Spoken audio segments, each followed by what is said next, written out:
plan. I do subtle things so that no one really notices. Because the second someone notices you trying, doing a surgical procedure, that's really sad, and then they shame you, and then you get kicked out of the business. Like, even if it's good work.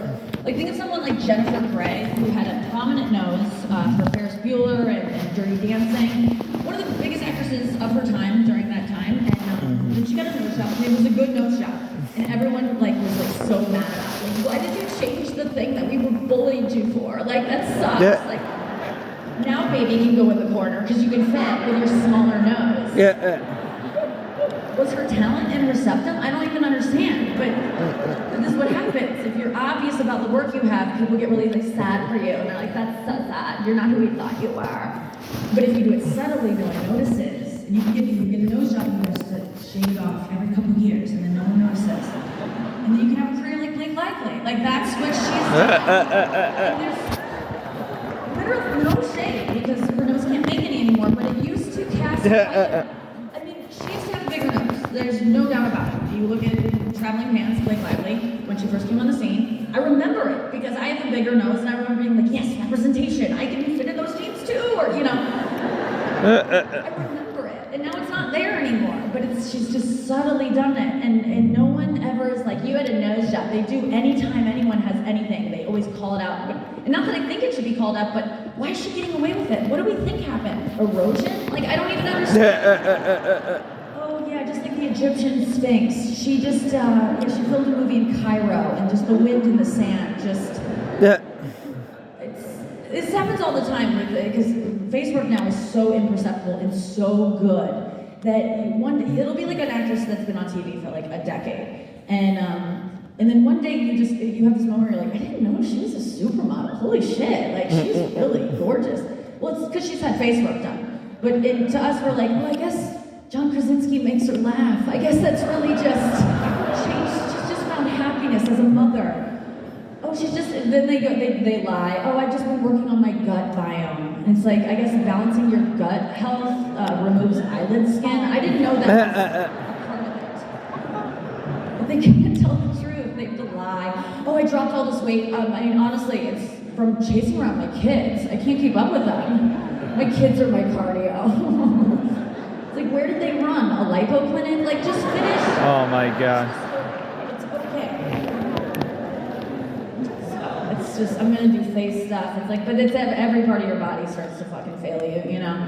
I'm looking at my knee skin lately. That's the thing that's been kind of folding up here. Every night I look at pictures from on stage. I zoom in and it's like a new dead president's head. This is oh my half God. of Mount Rushmore right here. It looks like an ultrasound of like an infant's head. It's just like, I'm starting to walk around like this just to get back to my 20-something knees. This is cool. Posture is a big thing. That's something you can work on. Like this feels like this is right. Yeah, this is right. I can't hold this, but I'm just worried about this happening. And then you see some old people and they're like, right angles. How does this happen? How does, we've all seen when you're walking across the street, just a right angle.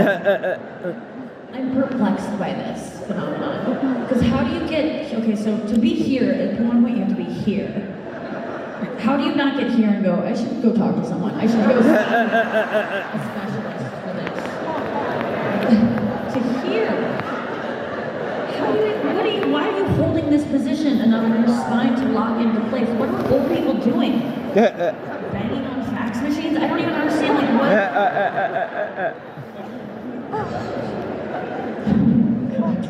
This fucking dress. It's too short. I'm so scared you're gonna see up it because this is a nightmare underneath. I'm wearing like a Spanx thing that like sucks you in. But then it like, a whole rubber band here, and then it like slowly moves up through the night, so you just get like kind of bisected up the front. It's so painful. If you saw up here, it would look like how you cut clay. Like that's how, let's be a trail. Too many girls wear these things, it's so painful. And there's no snaps on it, so it's just soaked in urine. I mean, it's just, I just it's great. this is 40, you know. I'm 40 and my fertility is dwindling.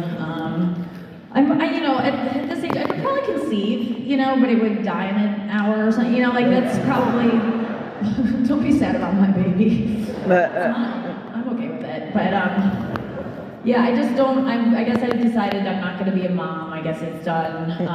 I feel good about it. It kind of bums me out that I've never wanted kids. I mean, it's great that I don't, because now I don't have them, but there's a part of me that's like, why didn't I ever want them? Every single woman I know has this part of their life where they're just like, they want to be a mom and they just know it in their soul. And I'm like, I kind of feel left out sometimes. But then I was thinking about it and I'm like, why are you different? What's wrong with you? And there's nothing wrong with me. It's just that the reason, like, the difference between me and women who want kids is that my life has purpose. And that's kind of and it's not, that sounds shitty, but I promise you it's not. It's just true.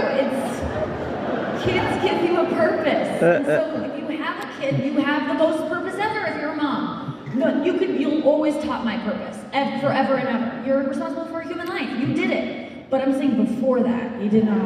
Like, there wasn't a lot giving you a place in this world. We're all seeking a purpose. Like, why am I here? And before you have kids, I think there's always this time when you start out in life, your purpose is going to school and just being a kid, and then you start to find a career, and then you are like, oh, that sucks, and you work for your dad, and then you know, finding a is a purpose. That's like all-consuming for a while, and it makes you feel alive because you're like, oh, I'm striving for something, and then you find your soulmate, the guy who's on Bumble at the same time as you, within a radius, your soulmate, yeah, and then you date him, and then you get him to finally propose, which, as someone who seeks attention, clearly, if I didn't have this love, like if I didn't do this, I would be engaged all the time because I think it's the most attention you can get as a woman in the world. Like, you're like a celebrity. Like when people find out you're engaged, or you say like, oh, my fiance's engaged. Fiance? Oh! Getting married. Now tell us everything. When are you getting married? Let me see the ring. How did you propose? You get to tell your story. It's like a little press conference you get to hold all the time. Exhilarating. I would love it. You get to tell a story, you're hiking, and I didn't know it was going to propose. It sounds like something fun. He was like nervous, and he was kind of like fishing in his pocket. So I was like, just show me. And then later. But so much purpose involved in getting married. And then planning a wedding. Oh my God. I would get weddings. That's like you get to be a star for a day. Put everything into that. Don't just throw it away. Like, I never begrudge anyone investing so much in their wedding and so much care and time. Do it. When else in your life is everyone you know and love going to join together and like celebrate you and cry about how much they love you? Like, not until your funeral. So just get Oh my God. Soak it up. That's gotta be such a great night. And then after your wedding, is that the most depressing week of your life? Like the week or month after you get married, when the fanfare has died down, is that like the post-nuptial depression? That has to be a thing. I can't imagine it's not, because you go from being the queen of the day to like no one cares at all. Like no one's excited about someone who's married. There's no, you're married? What? Ah! Oh my God. So are you guys like sleeping in separate beds yet? Like, no one cares. And then it's slow again. And then you're kind of just like, okay, I did it. Ah! Achievement. And then it's just kind of, okay, now what? And then life gets slow, and then you search for purpose, you know, and you find it in little places. Maybe you redo the kitchen cabinets or something, you know, like you hurl yourself into a project, and then you get it done, you did all of this, and then your sister-in-law comes over, and she doesn't say a fucking thing about them. Like, what a bitch. She knew you were doing them, she comes over and doesn't say anything. She's so fucking jealous. You like, ugh. So you don't get anything for that. You're like, what the fuck? Okay, now I'll start an Etsy store. Okay, that's purpose. You go like, I'll get the frames, 10 for $10 at Michael's. I have all these seashells. I'll put the shells on the frame, and it'll be like shells by Mel's, and it's works. Anyway, And then that's nothing, and you go, okay, then what the fuck am I doing? And you're just like, oh. And then I think that's when you go, kids, it's time for kids. Because that's an immediate purpose, and it will last forever. You'll never have a time where you're like, what am I doing? It's just kid, forever. But and I think that's fine, for sure. It's great. If you've always wanted to be a mom, do it. But if you're in your 20s, I think maybe you just wait a little bit. Maybe before kids, you can do it, but before, divorce. Like maybe go. Oh my God.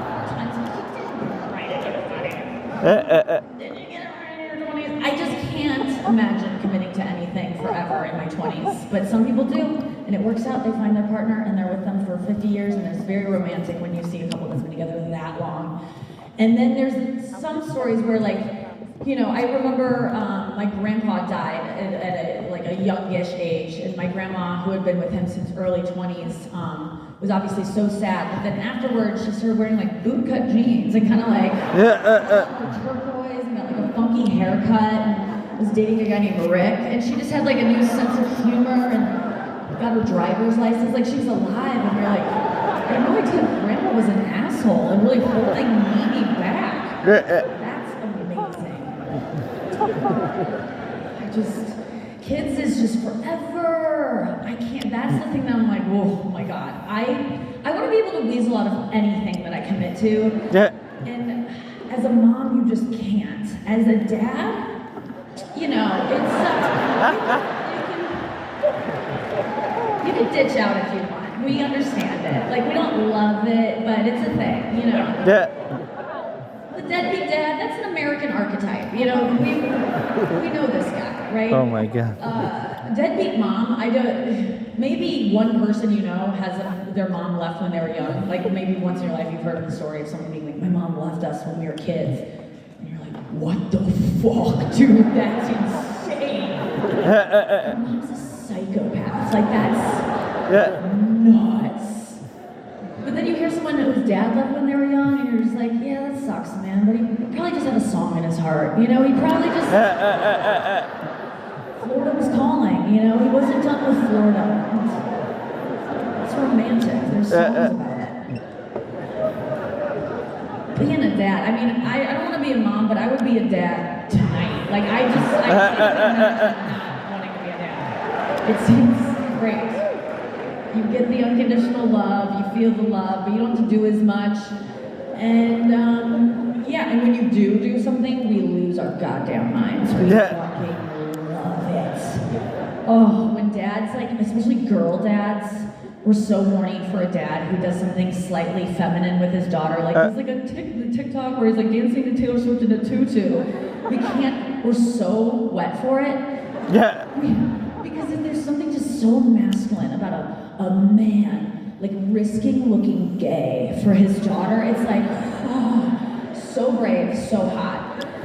We celebrate these girl dads on TikTok. You know, the dad who's like doing his daughter's hair for the first time. He's using a vacuum cleaner to like suck it up and he puts a fucking thing over it. Like we love. He's on Good Morning America the next day talking to Michael Strahan about it. We're like, today on Mother's Day, we're dedicating our show to a different type of mother, a dad. Okay. We love the good dads. #1 dad mugs, hats, they're flying off the shelves. I don't think I've ever seen a #1 mom hat or a shirt. They might make them, but they're all in Africa with like the losing Super Bowl team. Like no one's buying them. It's expected. You can't get out of it. Fuck.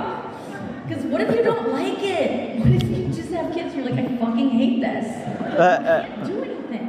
I mean, you could, but you're not gonna be as lucky as Casey Anthony. That bitch got lucky, dude. She did kid murder after hers. It was sloppy. She got lucky. You're locked in. It's so hard. It's a full-time job to be a good mom, you know? It's the only full-time job that people recommend women put on top of their other full-time job. You're like, yeah, just do it. You should do it. And it's like, well, I already have a full-time job. And no one's ever suggesting me to be a boat captain, too. Like, you gotta do it. You'll be so good at it. Just, you'll make it work. You'll have help. You'll have your shipmates. You know, you'll have help. afford help. I would get nannies, but I don't want to outsource motherhood. I mean, there's parts of it that would be kind of funny to hear my daughter talking in a Haitian accent, like calling me by my first name. That's, yes, Miss Nikki. Like a 4-year-old, like a little blonde 4-year-old. A good stews are coming up for you, Miss Nikki. Like, that's adorable and hilarious. That's a good TikTok. Maybe I'll do it. Like, that's kind of... I just want it to be easier. And so I think adoption is probably what I would do if I wanted kids, because it seems a bit easier because you love them less, and I think that's kind of what I'm looking for, to not care as much. Because I would care, you love your adopted kid. Adopted kids are loved so much. First of all, if you're adopted, you weren't a mistake, right? Like, you were at first, but now you're not. Like, you are now very wanted. Someone had to do paperwork, you know? But like as a parent of an adopted kid, they don't look like you. Like, does that look like you love? That's next level. That's, oh, you're me, you know? Is that even love? I think it's just narcissism. I just don't even, it gives you a complex as a kid. I think everyone's fucked up from some sort of like pressure they felt from their parent to be better than the parent was. And you inevitably let down your parent in some way, and you absorb that shame. You might not notice it, but subconsciously that's a wound that I think is only curable by heroin. I think is the only thing that cures it. Alcohol we treat it, but heroin cures it because it kills you. I think that's the reason. I'm not sure. But it's like, that's a lot to put on a kid, and I don't want to do that to my daughter, because I even run it through my head. I'm like, if I had a daughter and she came out, she looked like me and reminded me of me, except she was like dumb. I'd put her up for adoption. Like, I would be like, this kid was someone else. Oh my God. I'd be sad. I'd be like, oh, why are you dumb? You know? And I would never say that to her. I would make sure to be the best mom ever. You know, I'd read all the books of like how to mother a retard or whatever they wrote. Oh my God. For some reason. But they still pick up on it. Even if it's the best mom's like, I love you no matter what. If there's a disappointment, you can sense it, you know? Or maybe my daughter wouldn't because she's an idiot. But like, I feel like emotionally she'd pick up on it, and I don't want to give her that complex. And so if I had an adopted daughter who was dumb, I'm running it through. I'm like, I don't care. Like, it's not me. This isn't my fault. Like, no one can be like, what'd you do? I'm like, my mom was a crackhead. This isn't me. Like,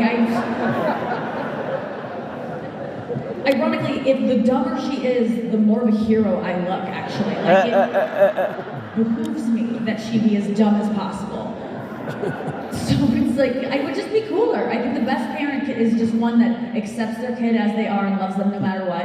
And that's what I'd be with an adopted daughter who is dumb. I'd just be like, honey, I don't care. Like, you're happy, you're safe, you know, I love you. Play with your crayons. They're yummy, right? Like, I would just let her do whatever she wants. It's not a reflection of me, right? But even if I had a son, I feel like my boyfriend is like an athlete, and so if our son wasn't athletic, there'd be a disappointment there. And I feel like if we adopted, I'd save that shame too, because I could just be like, babe, you can't expect our adopted son to be good at football. He's Chinese. Like, that's unprecedented. Have you ever seen that? Is there any...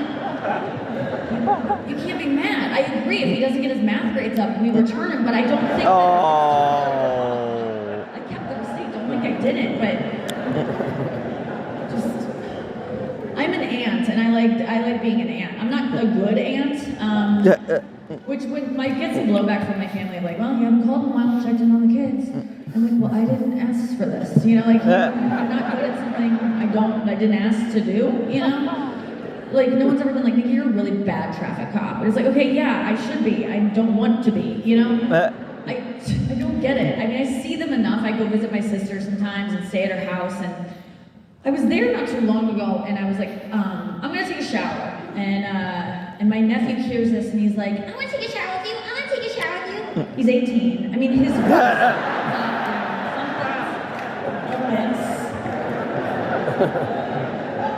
was like 4, I think. But he was like excited to, I guess when his parents shower, sometimes he'll jump in and be like, it's raining. Like, I guess showers are novel to kids because they usually take baths. So it's very innocent, but I was like, absolutely not. We're not doing that. And he kind of shuffles off like, what was that? My sister's like, that was weird. And I was like, well, I don't think it's appropriate for him to be in the shower with me. Are you gonna be there? You wanna come with us? And she's like, no. And I go, well, you should. She goes, why? I'm like, because what if I molest him? Like, you don't know. You're too trusting.